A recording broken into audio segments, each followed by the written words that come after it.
Supervisor meeting to order. First item on the agenda, public comments. Bill. I didn't really come with a whole lot on mine. Don't let it go in. Philip Purvis, 509 Megan Lane, Sherman, Virginia. I want to congratulate David on his win. And all I didn't win, but it was good anyway. So we missed some timing. I guess one of the things that is continually on my mind, you keep hearing a lot about the affordable housing thing, and I certainly that is an issue. And I'm not so sure that it can be solved unless we have jobs. I think if we had jobs in the county, the affordable housing would kind of take care of itself. But the big issue that concerns me about when we start talking about affordable housing is with the school budget that we've got. I mean, right now, according to the meeting I was in last year, we're right at $30,000 with total budget. That's with state, federal, and local monies that are going in. And I understand we're spending somewhere around $14,000 out of the county, and 100% of all real estate tax is going right towards the school. And I'm all in favor of, supporting our schools. But along with affordable housing, if we make affordable housing available for people to come in from outside of the county that are childbearing age, and they bring 2 or 3 kids into the county with them or have them once they get here, the county's got to come up with $14,000 per kid to educate for the county's part.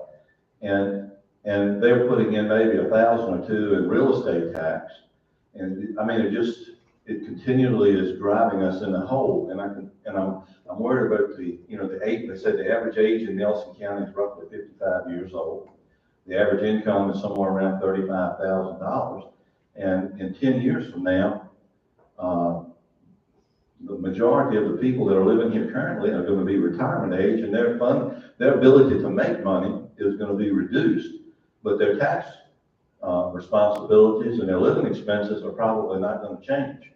If anything, they're going to have to go up. And I don't see where we've got anything, all the proposed things that we've got. I understand somewhere around $85 million that's on the plate to be spent on different projects this year, and none of those are going to bring in any revenue. They're basically the Social Security office, the repairs we're doing to the schools, and all of these things are infrastructure improvements, but nothing is coming into the county outside of tourism, which is good, to bring in any income. And if we bring people in here, and the only thing they're bringing is children and a couple of $1,000s on the plate for real estate tax, I just see we're going in the hole real quick, and that concerns me because I don't see that we have. Eventually, you're not going to have any option but to do away with land use and go to a gross receipts tax or something. You've got to come up with some means of creating revenue,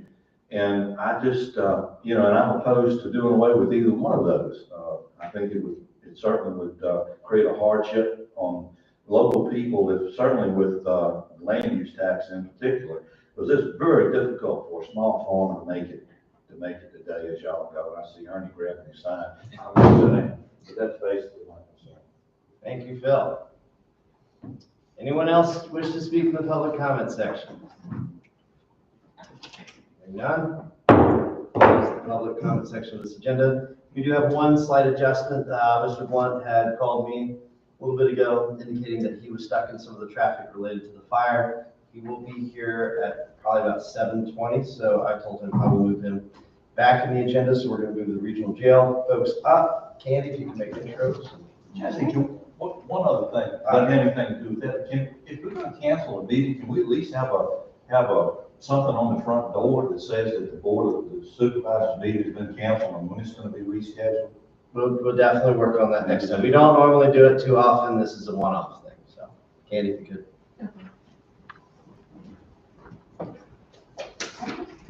I'm going to be very brief here. We have a presentation tonight on the Albemarle Charlottesville Regional Jail Authority renovation project and plan of finance. We have Superintendent Coomer here from ACRJ, also our board chair, Diana McKeel, and of course we have Roland Cooch from Davenport, who is also the county's financial advisor and advisor to the jail authority. Gentlemen, I'll turn it over to you. Thank you, Kenny. Good evening, gentlemen. We're here tonight to discuss a resolution for interim funding for the jail board, for the jail renovation.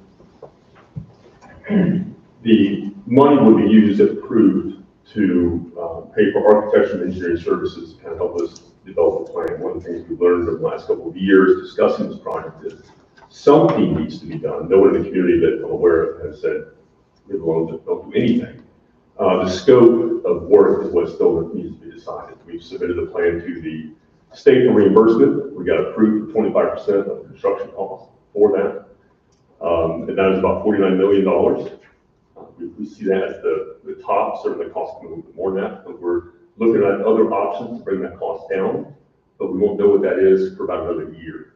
But the money approved tonight, that will help us determine what that final cost is going to be, what that project's actually going to look like. So I'm going to turn it over to Roland to discuss the financing plan. If you have any questions, I'm more than happy to answer. Thank you, Colonel Boomer. And my name is Roland Cooch. It's good to see you again. We have been, along with my partner Courtney Rogers, been financial advisor to the Albemarle County Regional Jail Authority. I'm here to walk you through a presentation, sort of an update of the process. I think we did this about earlier in 2023, I believe, to all three member jurisdictions. This has a little more details because we have a little bit more information here that's helped us fine tune some of the information going forward and kind of some of the assumptions going forward. So a little bit of a background here. As we've been working with the authority this past year, what we wanted to do is give you an update of the plan of finance. It's essentially an update of the a background of the jail funding process, but also an update of the two-part plan of finance. Part one tonight, the resolution is going to be covering the interim financing, which is going to get us to the point, get the authority to the point of being able to develop the costs and fund to those costs for part number two, which then becomes the permanent financing of those costs. And part number two combines two components itself. One is the local funding, which is about 75% of the project. The other 25% is going to be interim financing itself. That's going to be reimbursed by the Commonwealth of Virginia. That's the 25% funding that the Commonwealth is giving for those eligible costs. Within this presentation, you'll see a projected budgetary cash flow impact of both the interim financing as well as the permanent financing. And then next steps. That is to say next steps from tonight and what's going to happen going forward. This page, page 2, gives us a high-level overview of the jail funding process and where we are today. As Colonel Coomer mentioned, the Commonwealth of Virginia did award, and you see down there on the in that blue box, we have been notified and we have received funding for 25% of the eligible costs for this major construction improvement project. So we're looking at about a $49 million project. About 25% of what's eligible, we're assuming about 48 million of that is eligible to be reimbursed back from the Commonwealth. Once the authority had decided to go through this project, it went through the process with the Board of Corrections in order to submit all the planning study and the necessary documents to get approval for the project. Following the Board of Local and Regional Jails, I apologize, I spoke incorrectly, the Board of Local and Regional Jails, the request for the 25% reimbursement then went to the Commonwealth, and that was approved at this legislative session this past summer. Once that's approved, that's actually in the Commonwealth's budget, so we know we're eligible, and that money is then set aside, that appropriation is set aside for our project going forward. The two-part plan of finance, and what we're talking about today is really the resolution for part one, which is the interim financing. The interim financing is providing only the amount of funding necessary, and that's a not to exceed amount of $4.5 billion that's in the resolution, based on architect's bids and what we know that it will take to get us to the design process, to the point at which we get to the design and bidding, so we'll know exactly what that cost of the project is at that point in time.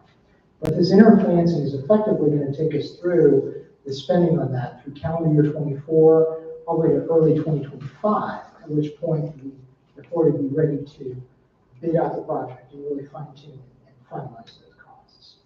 Part two then comes into play, and really that is after the bids are received. After we design it, get the bids, we'll know what the total project costs are at that point.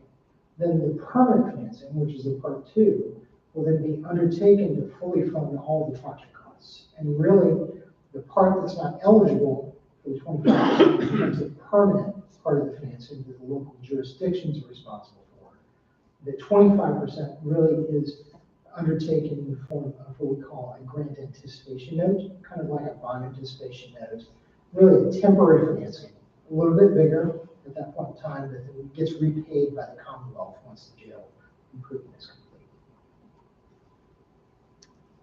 So key assumptions that we're incorporating into this preliminary planning right now, again, these haven't changed from the earlier presentation this year. The preliminary project costs are estimated to be about $49 million. And really almost, this is no change from the presentation that we had to come to the county and the other Albemarle and Charlottesville Board and Council in February and January of this year. There's no change in that assumption. For purposes of this analysis, we've seen that almost all of it is eligible for the 25%. So that's about $12 million of the project costs that we anticipate to get back from the Commonwealth. Again, though, since we don't know what those numbers are, we're making the assumptions for purposes of this cash flow, which we'll see here.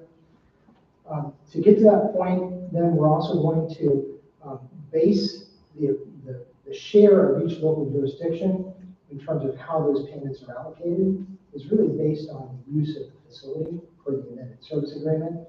And you can see down below for 2024 that we've got the pro rata share of each member jurisdiction. Nelson County is there at about just under 15%, with Albemarle and Charlottesville encompassing 40 to 45% of these. So the numbers will be based, the projected cash flow will be based on almost 15% of the total debt service. And that's the Nelson County share. We'll go to that in a few minutes. So part one for the interim financing, the key assumptions for this part that you see tonight is that, again, we're looking at about 4.15 million, 4,150,000 project costs. We rounded that to 4.5 to be just a little bit conservative from a cash flow perspective. We're using a planning interest rate of about 4.5%. And again, we're looking at about a duration of this being outstanding about 18 months. That's the planning rate.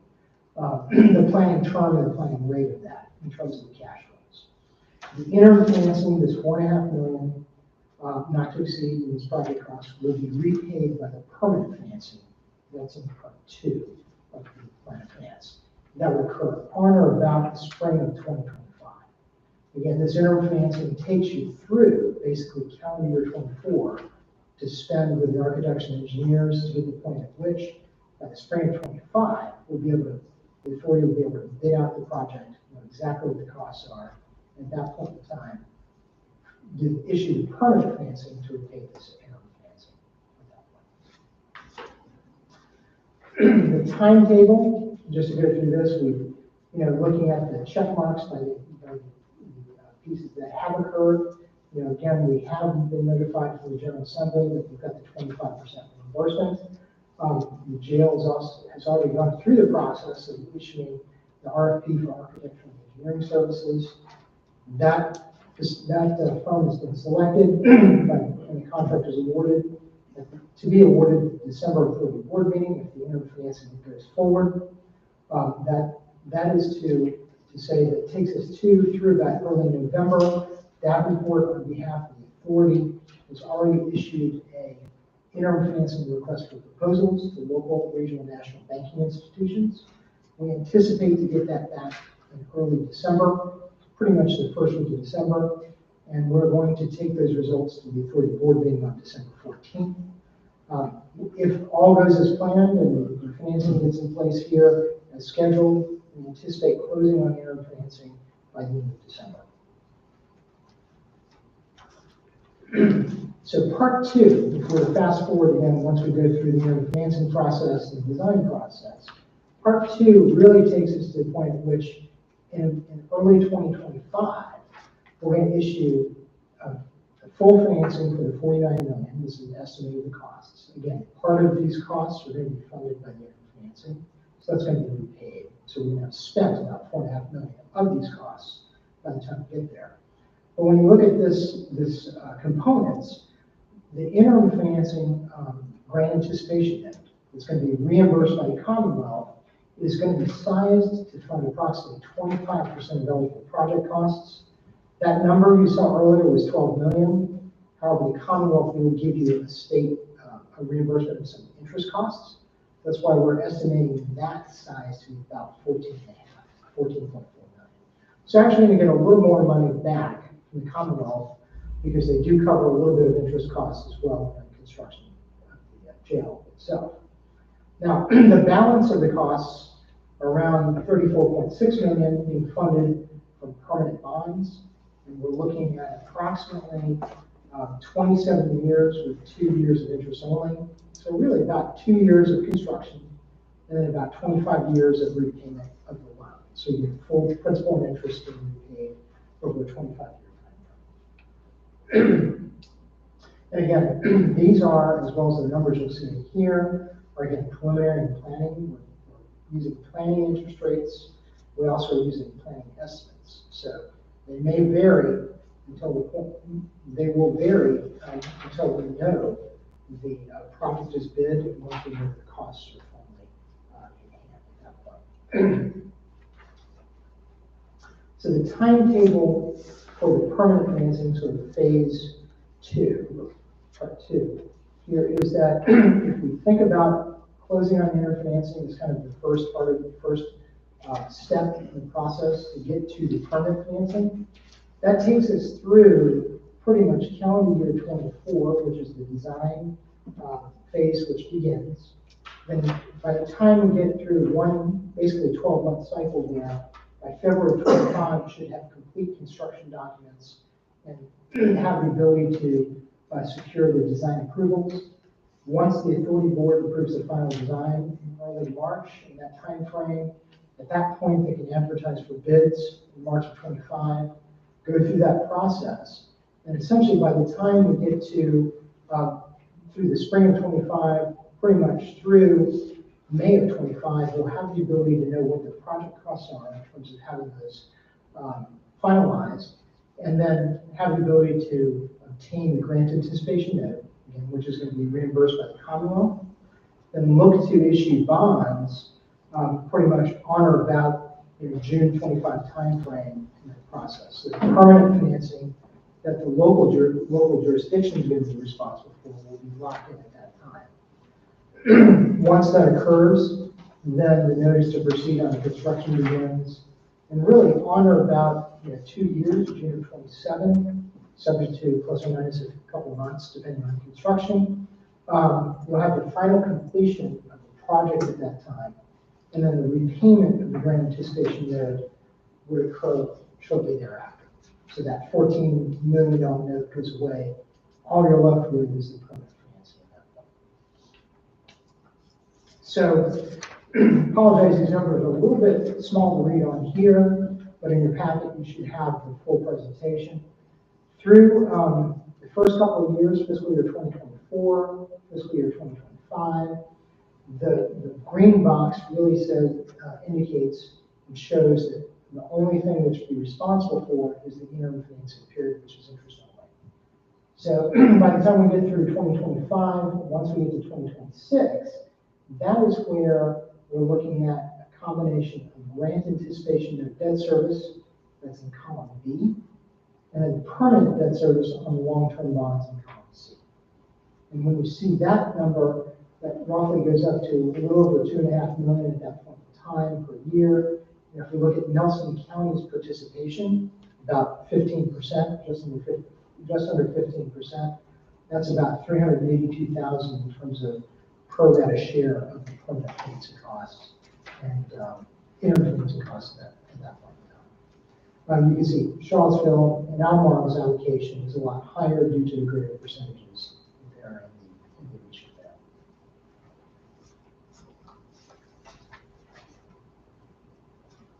And the appendix shows you a little bit about how the structure works, essentially the two components. We have the 2023 bond anticipation note, sources and uses there, and then 2025 grant anticipation note and bonds on the right-hand side of the page. And you can see that 14.5 million roughly is the size there that's going to be reimbursed for the Commonwealth. And you can see that the bonds are about 35 million or thereabouts of the permanent financing. And again, that's funding basically 30 million in project costs, but also the 4.5 million of design costs that were already undertaken by the 2020 ban being repaid by the permanent bonds. And that is my presentation. I'd be glad to answer any questions. Any questions at this time or do you have anything further to add? No. Any questions? So I think you said this, I think it was on this one. Back. Okay, in order, for the amount of the allocation that we have, how much debt service is required? So if you look at the first couple of years, 24 and 25, if I can go up to here, it's 20. If you look at the middle of the page, column D, that's the total for the financing that we're talking about here. And if you look at the next columns over, you see Charlottesville, Nelson, and Albemarle. Nelson's is right in the middle there, about 14.7%. So for the interim financing, Nelson's share is about 15,000 in 2024, and then about 30,000 in 2025. Now, when you get to the permanent financing, or phase two, permanent financing and the grant anticipation note, and if you look at, again, column D, that number goes up to right about 2.5 million.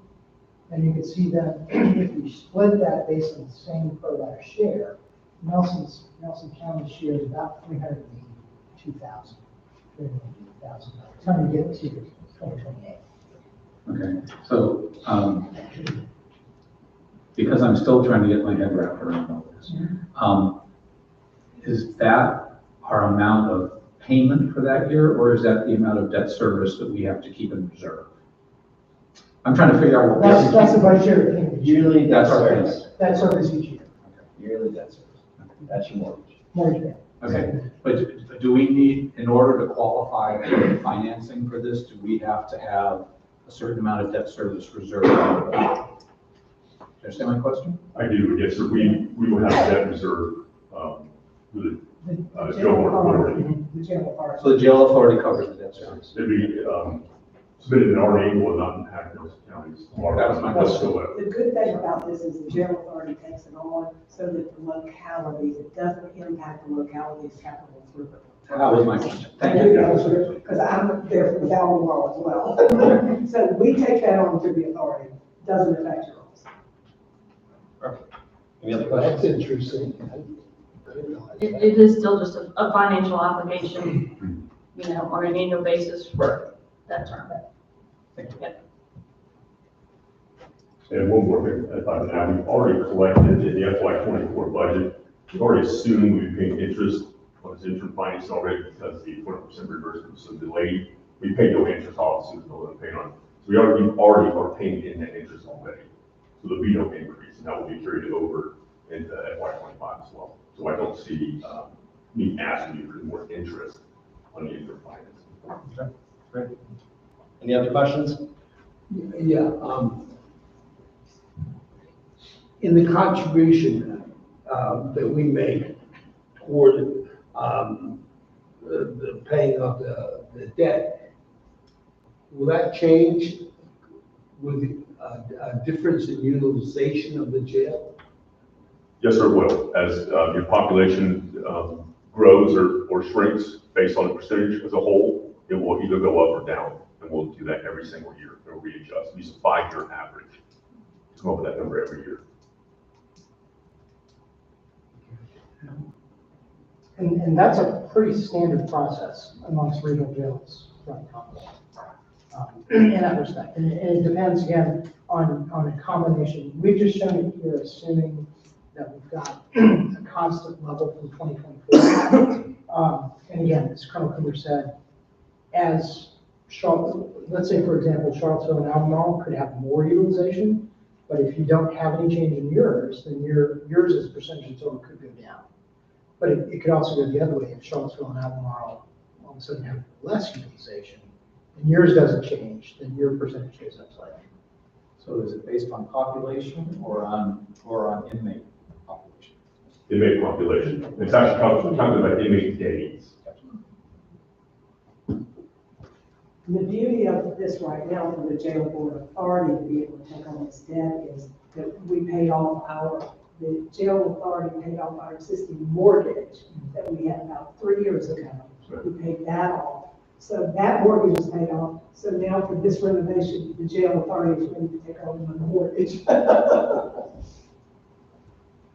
So we are debt free, which is good. But we have a 60-year-old facility that.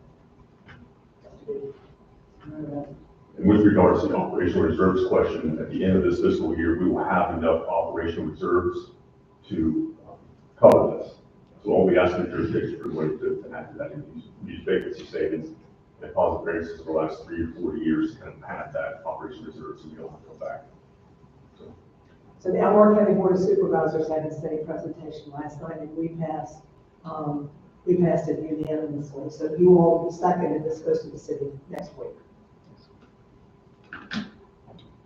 All right, any other questions? Skip, you're on that board, what do you want to do? I want to say this, since I've been on the board, and my experience on the board in terms of relationship with the people that are here and the people that work there, and my people I know who work in the jails across the state, all agreed that the Charlottesville jail is superior to any other jail in this state. And it has to do with everybody that works there. And with Colonel Coomer too. I think this is something, you don't like to pour money into jails, but it's something we need and should do. Can you make a motion? I'll make a motion. On R 2023-73, resolution approving the issuance of obligations for improvements to the Albemarle, Charlottesville Regional Jail Authority facilities. You have a motion from Mr. Barton? Yes. You have a second? I'll second. Second from Mr. Reed. Any further discussion? Hearing none, we will do a roll call vote. Mr. Barton? Yes. Mr. Palmer? Yes. Mr. Reed? Yes. Mr. Rucker? Yes. Safe travels. Gentlemen, thank you very much. Thank you very much. Thank you. And anytime you want to come back for a tour or another tour, because I think some of you If you tourists. see David Blunt in the hallway, can you yell at him? Where is he? I didn't even see you. All right, David, it's yours. Thank you, guys. Thank you. Good night. See you guys.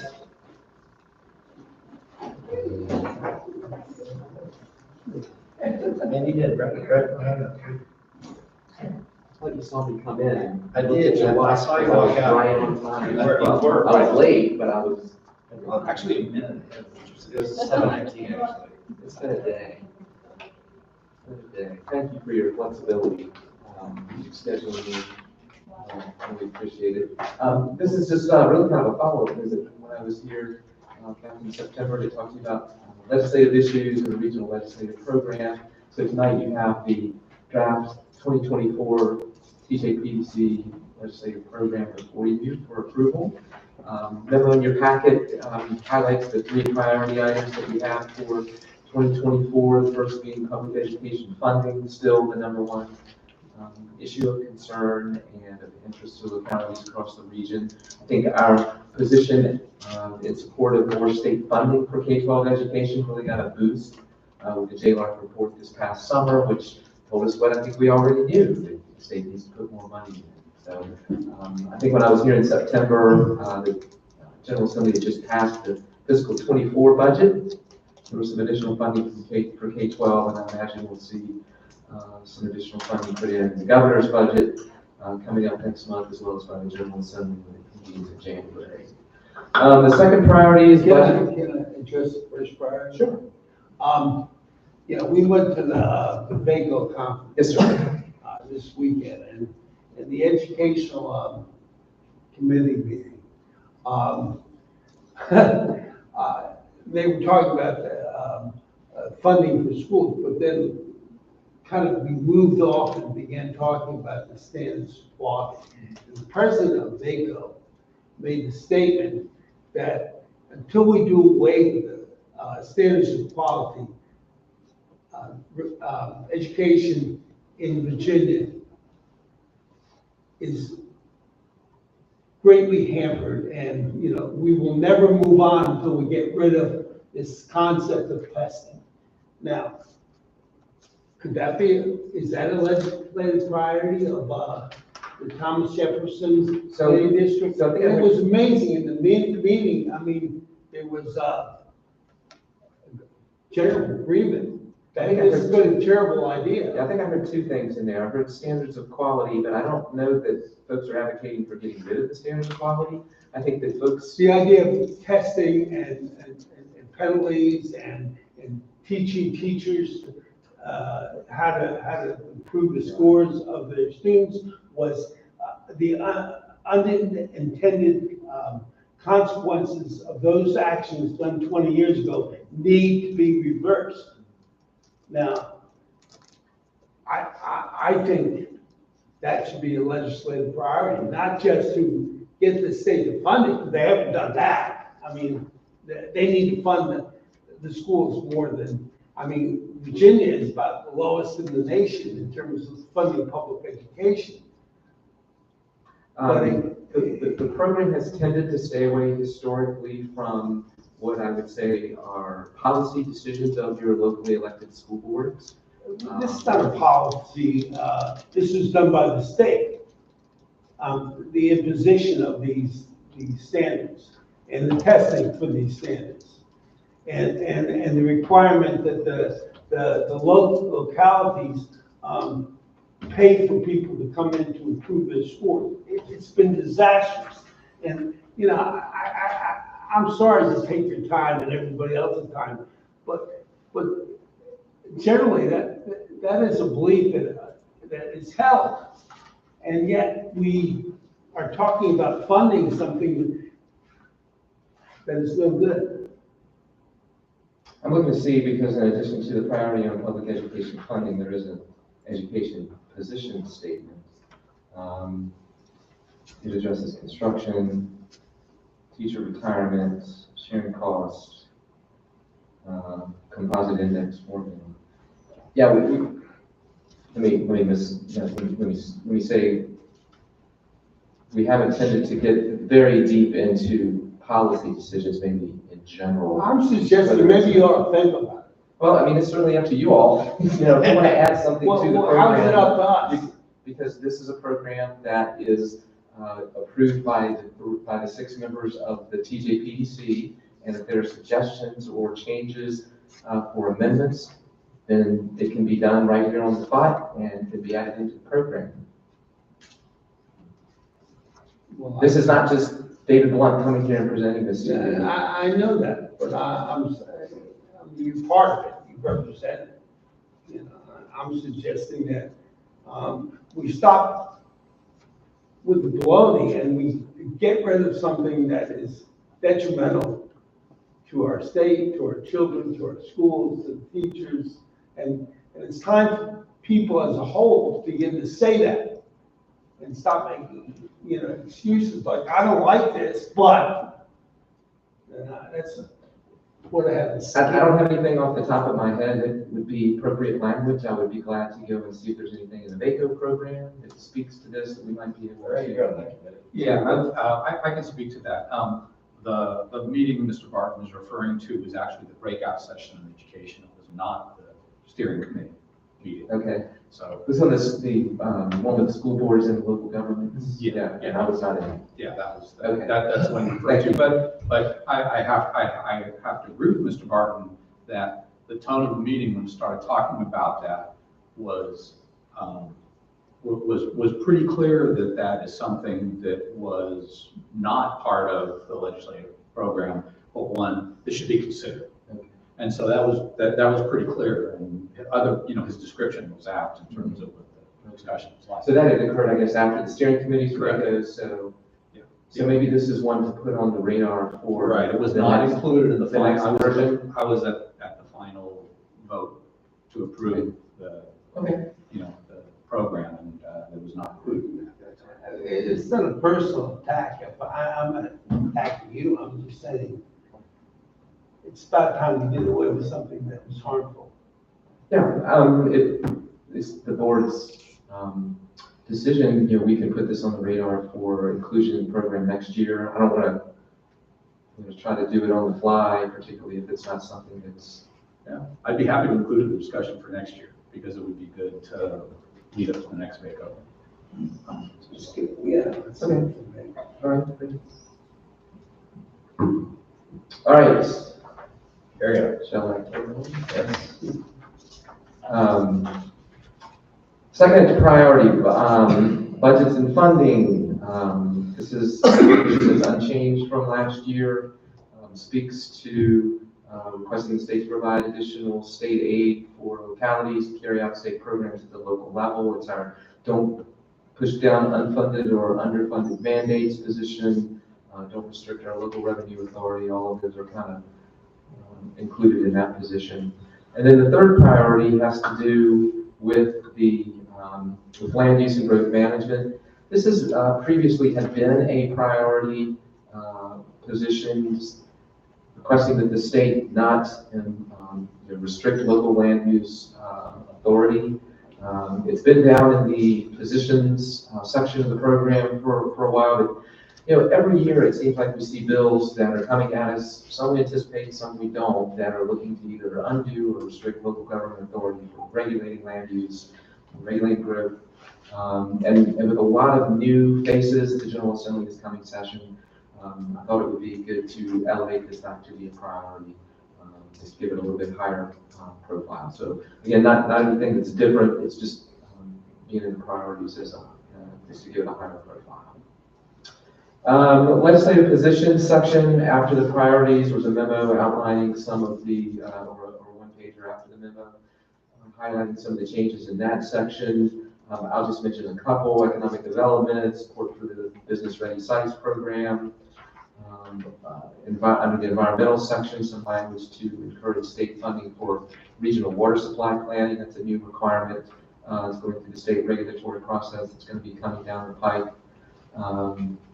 Heard from several localities when I was making my rounds in September about the, what I'm going to call the lack of capacity at different state agencies that's affecting the ability to on a timely basis process permits and applications. And so there's a statement that was put in the general government section to support funding for agencies to carry out these critical administrative functions. And then finally, I'll just mention in the public safety section, your all's leadership and suggestion, put the language in to support the load benefits for police officers in private police departments.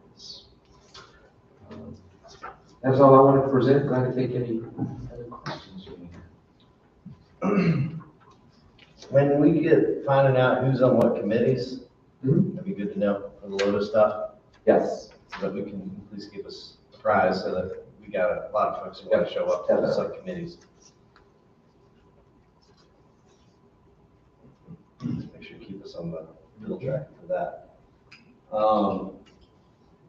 There was a suggestion by Mr. Barton earlier today about getting our legislators here. Could you maybe help us in getting into contact with them for a December meeting, or is that? Sure, no, I'd be glad to do that. Yeah, we'll do that with some of the other localities. You trying to have them as part of. How are we gonna fit them afternoon into our session? December meeting? When can they come? We'll make it work. Invite them. This would be for your, like, the afternoon session? Yeah, December, so whatever that date is. Yeah, December 12th. Yeah. That'd be great. I will make the reach out. All right, that was what else was there? Thank you. Well, I knew you'd forget. Well, I'd like to make a motion. Yeah. I move that we approve resolution R 2023-68, Nelson County Board of Supervisors approval of the Thomas Jefferson Planning District 2024. We have a motion, do we have a second? Second. Second from Mr. Barton, any further discussion? We will do a vote by acclamation, all those in favor say aye. Aye.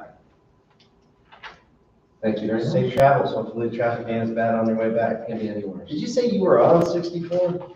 No, I was actually in an accident on the 250 bypass, right near where the bypass jumps into 64. Okay. And so that That's a bad spot. had down traffic back up about 3 miles. I don't know what was going on the interstate with the fire. Yeah. Wild day, traffic one. Thank you, sir. Great, thank you all. Special use permit 1050 has been deferred to next month. The applicant was not feeling too good, wasn't able to make it, so we're just gonna put everything we physically can in the last meeting that Skip Barton's gonna be here, so that he can have all the fun he can physically have. Is there any other business that we need to talk about? If there is nothing else, I bid you all a happy Thanksgiving, and someone make a motion to adjourn.